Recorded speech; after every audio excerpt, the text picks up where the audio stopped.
Hello, my name's Kayla, this is Cinnamon, Peaches, and Sage, and today I'm going to be answering some questions that you all submitted about Area 0, Terapagos, and Herba Mystica. Question 1. What is the history of Area 0? As explained in Rayford's history class, the crater of Area 0 is over 1 million years old. It's long believed that treasure lies within its depths. 2,000 years ago, the Paldean emperor believed in that treasure and sent many expeditions down there to go look for it. This was called the Great Era of Exploration. Unfortunately, none of the explorers in this time ever reached the depths of Area 0. This period lasted until 1,000 years ago. 200 years after that, aka 800 years ago, the Paldean Empire and the surrounding nations united to form modern Paldea. This is also when the Uva or Naranja academies were built. 200 years ago, another expedition began into Area 0. Heath was one of the people on this expedition. He was a researcher and historian, though it's not specified that he's a battler. This is important for something I'm going to talk about later. Heath's expedition did reach the depths of Area 0,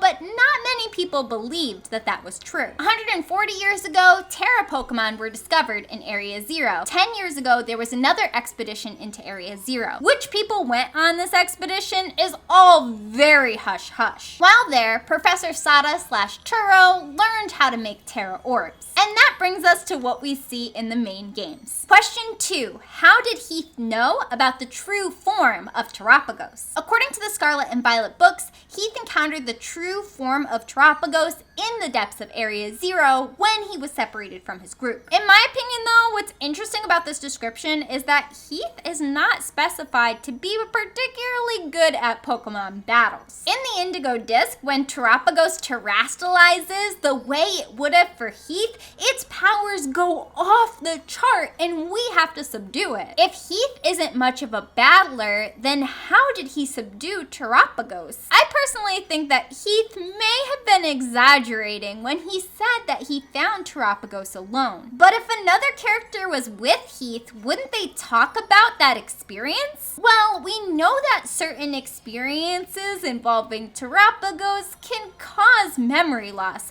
so it's entirely possible that if Heath did encounter Terapagos with another person, they actually don't remember the experience. This would allow Heath to claim full credit of encountering Terapagos. That part is just my personal theory though, because based on what we see in the games and read in Heath's book, him being able to subdue it on his own does not make a lot of sense. The next question submitted is, why is Terapagos normal type? I know I personally did not think Terapagos would be a normal Pokemon. Maybe dragon or psychic, but normal? But the more you really think about what the normal type represents, the more it actually makes sense for Terapagos to be that type. In addition to normal just meaning kind of regular, it's also used as the type of possibilities. Arceus and Silvally are at their core normal type, but can change into any other type. Eevee is a normal type that can evolve into all of the special types, except Dragon for some reason. Dragon evolution coming soon, hopefully. Ditto is a normal type that can transform into any other Pokemon, and Smeargle is a normal type with the move Sketch that allows it to copy any move. Not only that, but the normal type move Metronome allows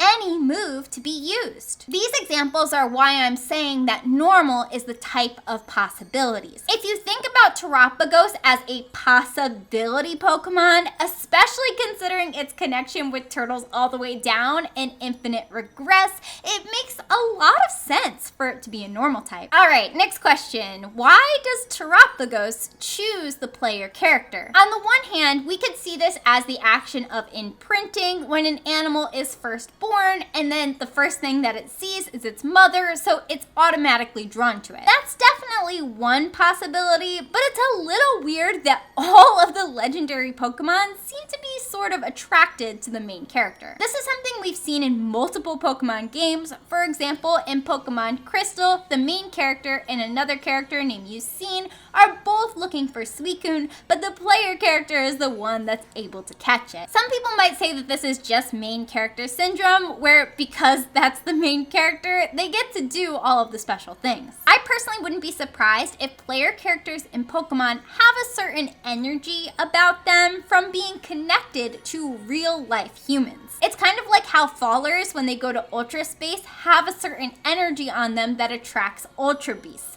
Player characters have a certain energy on them that attracts legendaries. It's not exactly the same thing, but hopefully the comparison makes sense. Next question is, what are Herba Mystica? Herba Mystica are basically the natural version of HMs or hidden machines. We know that they're meant to be connected to HMs because in almost every language, including Japanese, they have some sort of name connection to HMs. For example, in English, hidden machines are abbreviated to HM. If you were to abbreviate Herba Mystica, it would also be HM. Herba Mystica also have good impacts on health when they're eaten. Additionally, sometimes they can turn Pokemon into Titans, causing them to grow in size. However, this effect of turning them into Titans seems relatively rare. Like, we know that Heath and his crew experienced a Titan Pokemon while they were in Area 0, specifically a Titan Gibble. But when we go to Area 0, we don't see any Titan Pokemon, and there are other areas where we just see Herba Mystica lying around and still no Titans. It's pretty unclear why some Pokemon have that extra effect of turning into Titans. In terms of where Herba Mystica comes from, we know that it grows in Area 0. It seems like it's technically possible for Herba Mystica to grow in other places, but Pokemon tend to eat it more when it's grown outside of Area 0. Again, it's super unclear why Pokemon on the surface are more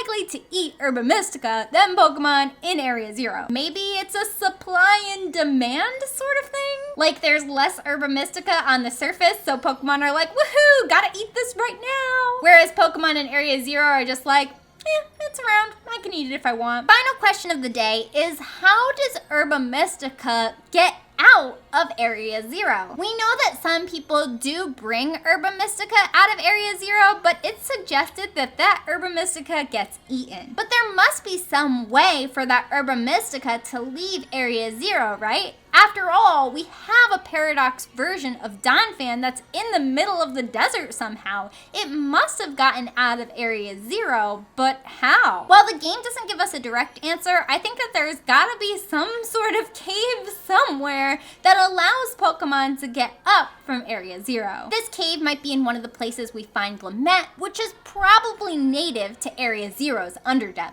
In fact, Light from Twitter found an inaccessible cave entrance in Area 0. Could this be where these different things exit Area 0? To be honest, I'm not entirely sure, so let me know your opinions in the comments. Make sure to like, subscribe, follow me on Twitter, and join our Discord Capsule Monsters where we discuss Pokemon theories. I hope you have a great day or night, and I will see you in the next one. Bye!